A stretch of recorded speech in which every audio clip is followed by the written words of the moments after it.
Vamos para o quarto vídeo então.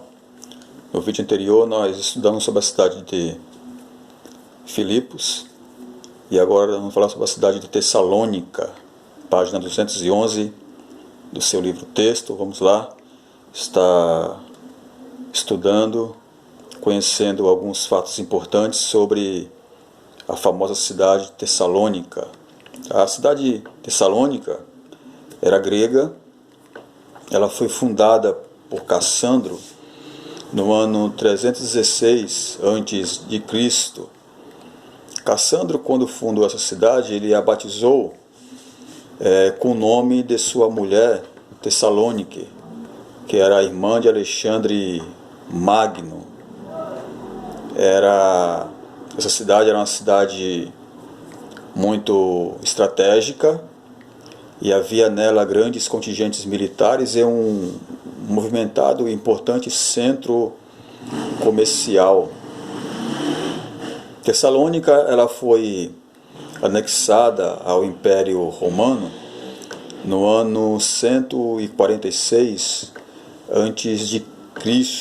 e tornou-se capital da Macedônia. Por isso que ela é uma das principais cidades da província macedônica, porque ela, depois que ela foi conquistada pelos romanos, tornou-se a capital dessa província.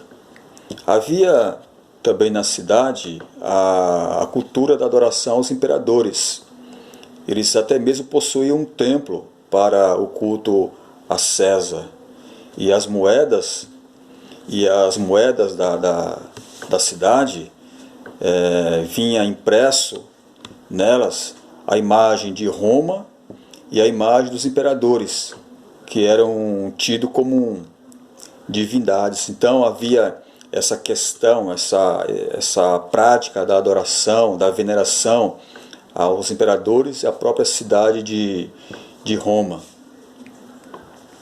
A posição geográfica da cidade, ela está situada ou estava situada no continente europeu, no centro da Macedônia. Então a cidade estava localizada no centro, bem no centro da Macedônia. Ao norte, Tessalônica, ela fazia limite com Filipos. Ao sul, ela fazia limite com a Polônia e o Golfo Termas. E ao leste com o Mar Egeu. E a oeste, ela fazia limite com o Mar Adriático. Ela também tinha um grande porto, um porto muito movimentado e sendo até hoje um dos principais portos da Europa. Interessante que em Tessalônica a quantidade de judeus no tempo de Paulo era enorme, era bem considerável. Tanto que ela tinha uma sinagoga. A gente sabe que para haver uma sinagoga judaica tem que ter no mínimo 10 pessoas. E lá, como havia muitos judeus, eles tinham a própria sinagoga. Os judeus da Espanha, eles mudaram para lá e ainda hoje nessa região, nos tempos atuais, o dialeto falado é resultante da mistura da língua grega com a língua espanhola. Houve uma grande adesão ao Evangelho em Tessalônica, o que deixou uma comunidade judaica ficar totalmente descontente com o sucesso do programa evangelístico da época, agitando o povo da cidade contra Paulo.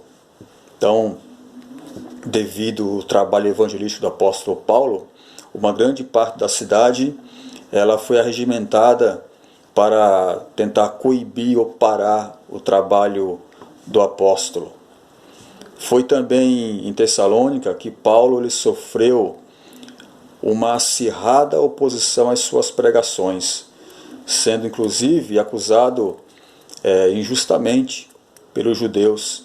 Mas mesmo assim, com toda essa celeuma, o Paulo ele permaneceu por cerca de 2 ou 3 semanas trabalhando diuturnamente nas proximidades da cidade, debatendo, por exemplo, nas sinagogas por cerca de 3 sábados. Depois você lê em Atos 17, de 1 a 9, você vai encontrar lá esse relato.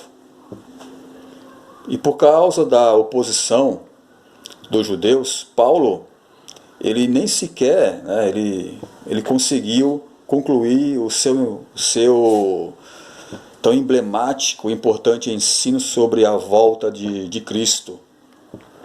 A igreja da Tessalônica, os tessalonicenses, né, convertidos ao cristianismo, eles estavam tão animados com a iminente volta de Jesus, que eles chegaram até a vender as suas propriedades. Alguns deixaram os seus empregos, largaram seus ofícios, achando que Cristo ia voltar naquela época. E Cristo, lógico, não voltou. E por conta disso, eles começaram a ter dificuldades financeiras, ficaram uma boa parte do povo sem dinheiro, até mesmo alguns ficaram sem ter onde morar, e muitos deles foram morar em casa de amigos, em casa de parentes na cidade, nem o que comer eles tinham, então pediram auxílio aos amigos, às pessoas ali da própria cidade, por causa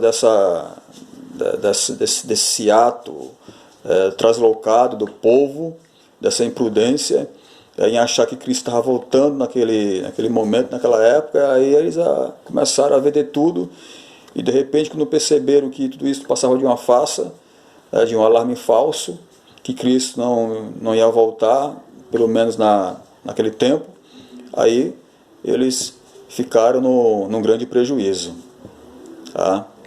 E sobre esse fato, Paulo ele escreveu as suas 2 cartas, né, à igreja em Tessalônica, que é um pequeno manual da escatologia cristã, ou seja, alertando o povo, advertindo-os acerca da vinda de Cristo, trazendo conforto, trazendo consolação, trazendo esperança para as pessoas, e doutrinando a igreja corretamente com relação a esta questão sobre a vinda de Cristo, sobre a questão de aguardar com paciência, com prudência, a chegada do nosso Senhor e Salvador Jesus Cristo. Então aí nós temos um estudo sobre a igreja de Tessalônica,